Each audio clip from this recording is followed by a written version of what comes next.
돌아섰지만 내 사랑이 내 백성을 보기 못하니 내 모든 것 내어주고 나 그들을 얻으리라. 여호와께 돌아가자. 우린 돌아서도 그는 변치 않네. 여호와께 돌아가자. 우린 넘어져도 그 사랑 영원하네.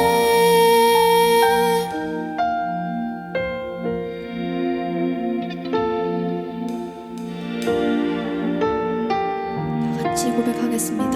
내 백성이 내 백성이 나를 떠나 돌아섰지만 내 사랑이 내 백성을 보기 못하니 내 모든 것 내어주고 나 그들을 얻으리라. 여호와께 돌아가자. 우린 돌아서도 그는 변치 않네. 여호와께 돌아가자. 우린 넘어져도 그 사랑 영원하네. 사랑은 오래 참고 자신을 내어주네. 서로 사랑할 때 세상은 주보네. 사랑은 절대 지지 않네. 사랑은 오래 참고 자신을 내어주네. 서로 사랑할 때 세상은 주보네. 사랑은 절대 지지 않네. 여호와께 돌아가자. 우린 돌아서도 그는 변치 않네. 여호와께 돌아가자. 우린 넘어져도 그 사랑 영원하네. 손들어 찬양하겠습니다. 여호와께 돌아가자. 우린 돌아서도 그는 변치 않네. 여호와께 돌아가자. 우린 넘어져도 그 사랑 영원하네. 이 시간 하나님을 만나기 할까요? 예수님의 이름으로 사랑합니다. 축복합니다. 오늘 자녀가 되는 권세라는 제목으로 하나님 말씀 나누기 원합니다. 여러분 이제 새 학기가 지난 한 주간 시작되어서 아마 이제 고1 친구들은 처음 학교 이제 새로운 선생님들 또 처음 보는 낯선 친구들과 또 새롭게 한 학기를 시작하고 또 적응하는 시간들 참 어려울 수도 있는데요. 여러분 좋은 친구들과 또 좋은 선생님들과의 만남 가운데 우리 하나님의 은혜를 잘 나누고 또 누리는 여러분들의 삶이 되기를 축복합니다. 새 학교 입학하면 혹시 교복을 뭐 첫 주부터 이렇게 입나요? 저희 때는 이제 무조건 그렇게 했는데 교복을 이렇게 새롭게 받아서 입잖아요. 교복을 입은 자신의 이렇게 모습을 보면 여러분 어떤 생각을 이렇게 드나요? 저는 이제 고등학교 시절 이렇게 생각해 보면 맨날 이렇게 저희 학교 친구들이 했던 말이 아직도 기억나는데 교복이 너무 후지다는 거예요. 그래서 뭐 이렇게 시간이 오래되진 않았지만 저도 이렇게 고등학교 다닐 때 이렇게 보면 학교마다 교복이 다 달랐거든요. 근데 이제 저희 학교만 유독 막 칙칙하고 남중 남고 전사님 이제 다니던 학교가 남중 남고 같은 재단에 있던 학교였고 교복도 막 그 칙칙해가지고 남자들만 가득한데 색깔도 막 어두컴컴하니까 학교 분위기가 좀 그랬어요. 그런데 이제 항상 친구들이 하는 말이 저 옆에 있는 저희 노원구 서울의 노원구에 있는 이 불암고등학교라는 학교가 있는데 그 학교의 교복은 되게 이뻤거든요. 그러니까 앙드레 김 선생님 여러분 아세요? 앙드레 김 선생님이 직접 디자인해 준 옷을 불암고 학생들이 입으면 얼마나 비교가 되겠어요. 거긴 또 남녀 공학이야. 그러니까 이제 저희들은 항상 그 교복에 대한 그 비교 의식 가운데 살았던 그런 친구들과 함께 학교 생활을 했습니다. 우리 건 정말 별로야. 실제로 이제 그런 모습들 바라보면서 참 이렇게 우리가 입는 옷이 참 중요하다. 나의 생각과 나의 말까지도 다 이렇게 영향을 주잖아요. 가끔 이렇게 가다 보면 패션에 관심 있는 친구들이 있어요. 학교에서 이렇게 교복 입고 있는 모습과 밖에서 학교 방과 후에 한껏 꾸미고 나온 모습이 너무 이렇게 다른 친구들 있잖아요. 못 알아볼 정도로. 전사님도 이제 저희 고등부에 가수로 데뷔한 친구가 있잖아요. 저랑 이렇게 직접 대화해 본 적은 없는데 교회에서 가끔 이렇게 보이면 그냥 이렇게 평범하게 입고 오다가 무대 위에 선 모습을 이렇게 영상으로 보면 도저히 뭐 다른 친구더라고요. 그렇게 이렇게 막 꾸미고 우리가 뭔가 옷을 입고 하는 것들이 우리의 모습들을 정말 다르게 만들고 우리의 위치, 지위 이런 것들을 참 보여주는 것이 우리가 입는 옷, 의복이라고 할 수 있죠. 여러분 우리가 옷을 입는다는 것은 참 많은 것들을 의미하게 됩니다. 단순히 겨울에는 추워서 두꺼운 옷을 입고 여름에는 더우니까 반팔을 입고 이런 개념을 넘어서서 학생이라면 내 학생이라는 신분에 맞게 교복을 입어야 하고 또 남자 친구들에게는 안타까운 소식이지만 이제 한 2, 3년 뒤에 군대 가면 다 이렇게 군복을 입어야 돼요. 또 결혼식에는 결혼 예복을 입어야 합니다. 우리가 입는 이 옷이라는 것이 우리의 위치 또 신분 이런 것들을 상징하고 나타나고 이렇게 하기 때문에 여러분 우리가 소위 그리스도인이라는 어떤 신분을 가지고 있죠. 그리스도인이라면 하나님의 자녀라는 그런 신분에 가지고 있는 그런 정체성으로 살아가는 존재들인데 성경은요 우리가 하나님의 자녀로서 입어야 할 옷이 있다고 말합니다. 우리 그리스도인이 입어야 할 옷, 우리 하나님의 자녀로서 입어야 할 옷이 무엇일까? 오늘 예수님이 이 땅에 오셔서 우리에게 입혀주신 옷이 있는데 오늘 말씀을 통해서 우리가 그것을 함께 살펴보기를 소망합니다. 오늘 읽은 이 성경 요한복음 말씀은 우리가 알다시피 사도 요한이 기록한 책입니다. 예수님의 애제자 또 수제자, 예수님의 가장 최측근에서 예수님을 따르고 모시고 성경이 이제 예수님을 가장 사랑했고 예수님의 사랑을 가장 많이 받았던 그런 제자로 기록되어 있는데 가장 가까이서 예수님을 졸졸 따라다니면서 주님의 가까이서 말씀을 듣고 또 주님의 가르치신 것들을 잘 배우고 했던 제자였어요.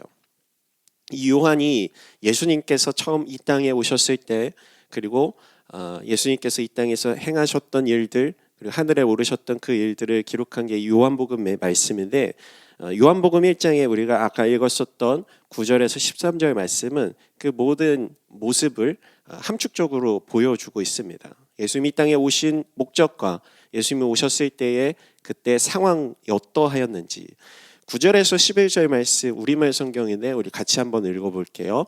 참 빛이 있었습니다. 그 빛이 세상에 와서 모든 사람을 비추었습니다. 그분이 세상에 계셨고 그분이 세상을 지으셨지만 세상은 그분을 알아보지 못했습니다. 그분이 자기 땅에 오셨지만 그분의 백성들이 그분을 받아들이지 않았습니다. 사도 요한은 예수님이 이 땅에 오셨을 그때의 이야기를 이렇게 전하고 있어요. 빛이 이 땅에 왔지만, 예수님이 이 땅에 오셨지만 세상은 그분을 알아보지 못했다. 그분이 하나님의 아들로 이 땅에 오셨고 그분이 우리의 구원자로 메시아로 오셨지만 세상 사람들은 그 모습을 보면서 받아들이지 않았다는 거예요. 여러분, 예를 들면 여러분이 어떤 커다란 회사나 기업의 이렇게 창립자 혹은 대표자 CEO라고 생각을 해보세요.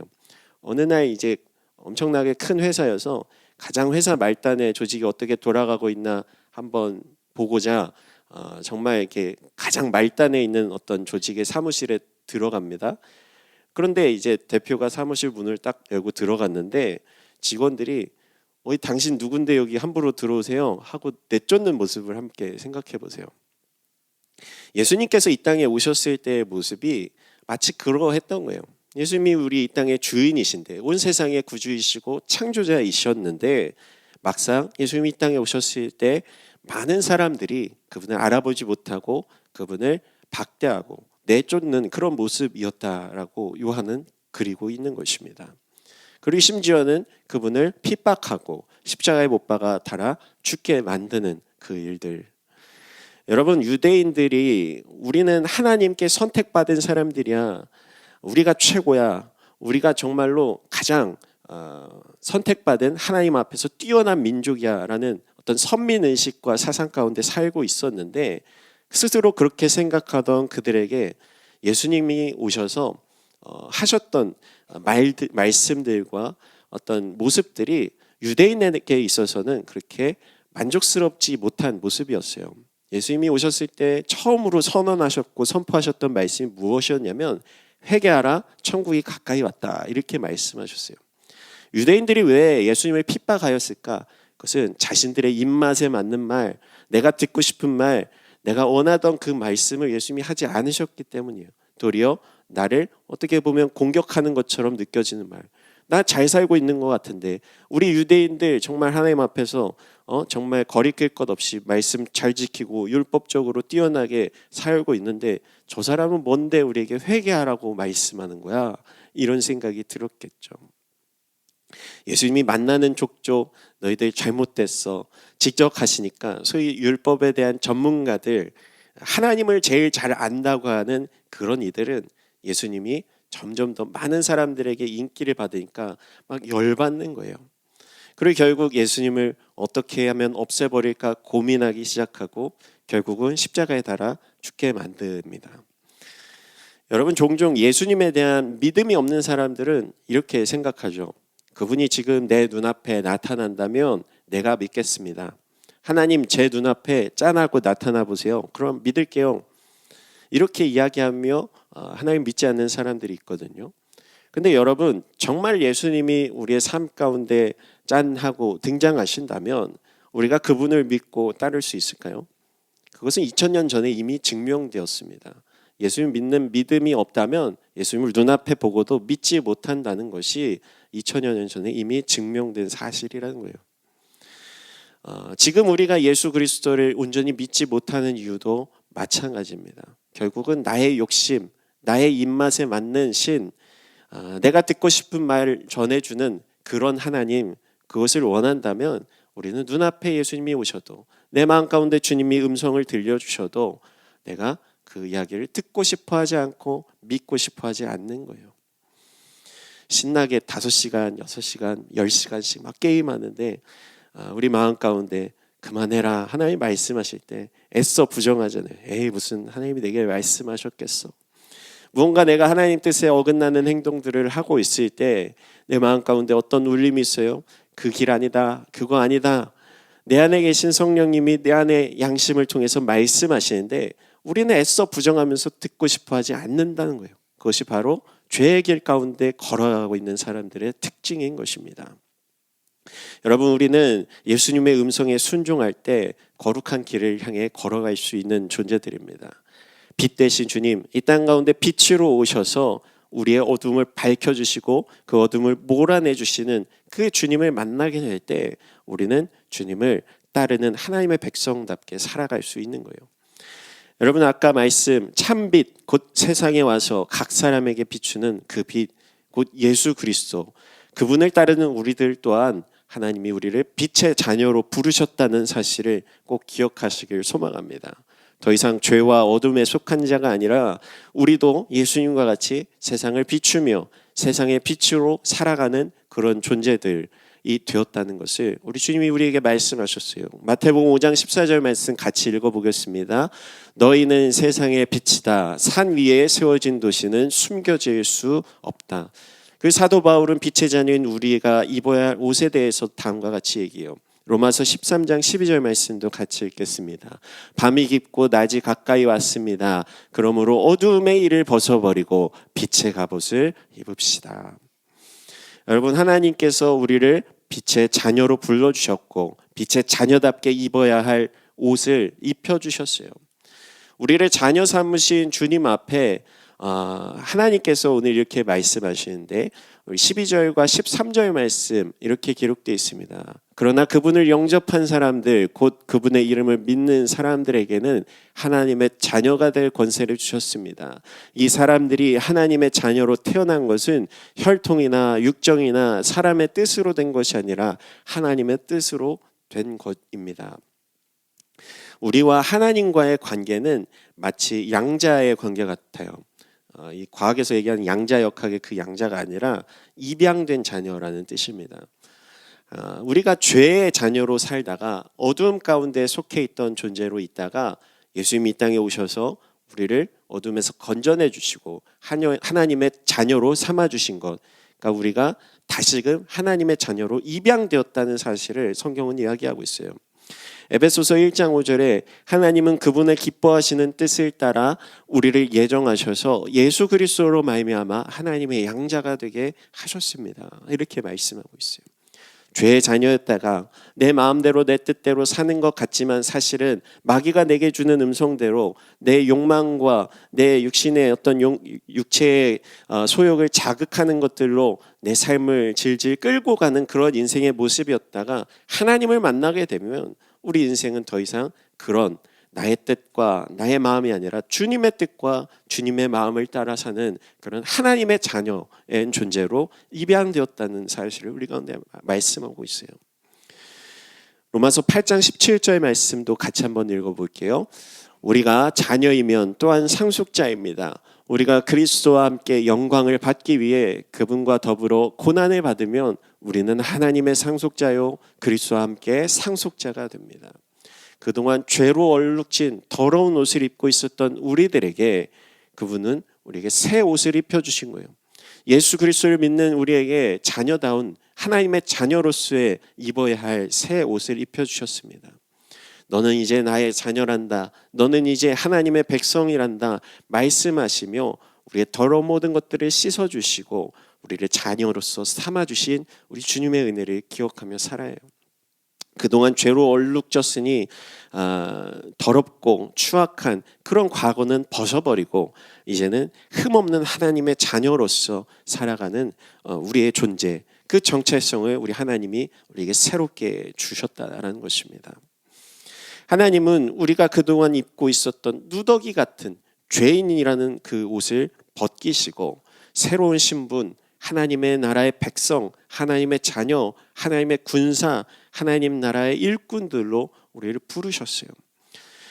이를 통해서 하나님이 우리를 예수님처럼 생각하시며 예수님이 상속자이신 것처럼 우리도 하나님 나라의 상속자로서 자녀된 존재로 부르셨다는 사실을 여러분 매일 기억하는 여러분이 됐으면 좋겠습니다. 자녀된 우리들에게 새 옷을 입혀주셨다고 했는데 성경은 그 옷에 대해서 예수 그리스도로 옷 입어야 한다라고 얘기하고 있어요. 갈라디아서 3장 26절과 27절 말씀 우리 같이 읽겠습니다. 여러분은 모두 그리스도 예수 안에서 믿음으로 하나님의 아들들이 됐습니다.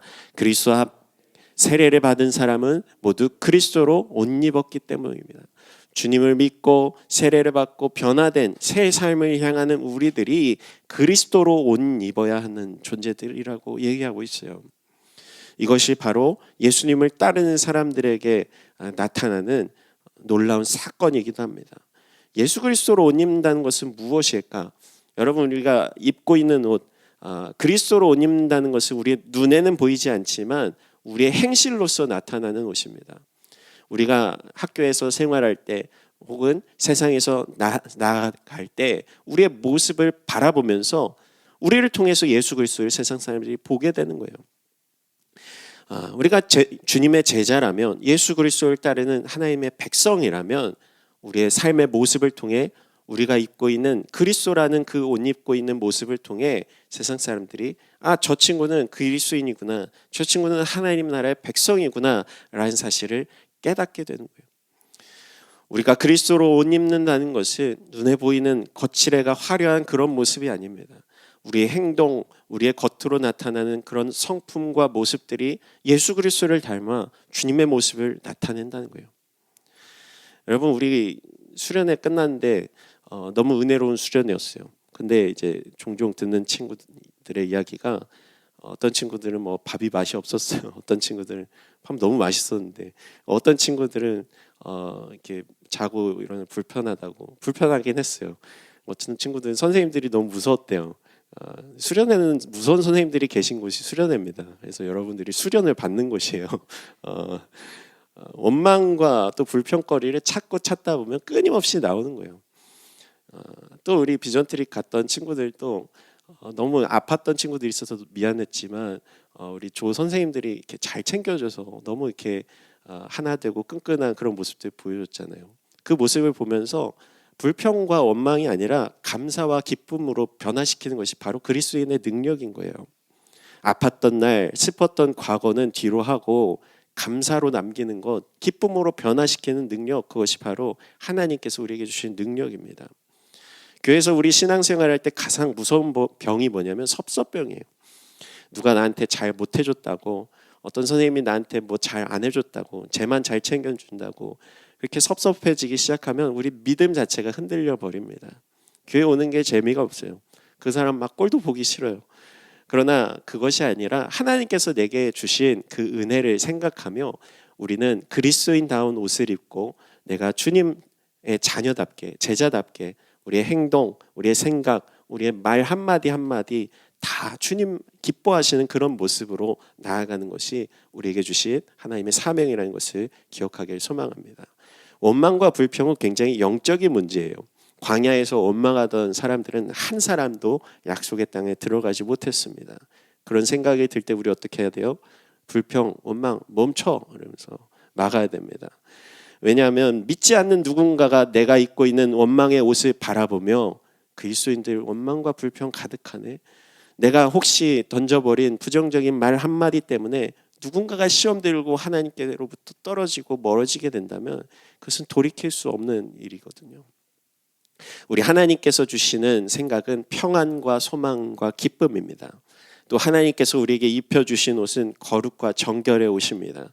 우리의 생각과 행동, 또 우리의 말까지도 예수 그리스도를 닮아 우리 주님의 선하신 빛을 비추는 우리 빛의 자녀로 살아가는 여러분의 삶이 되기를 예수님의 이름으로 축복합니다.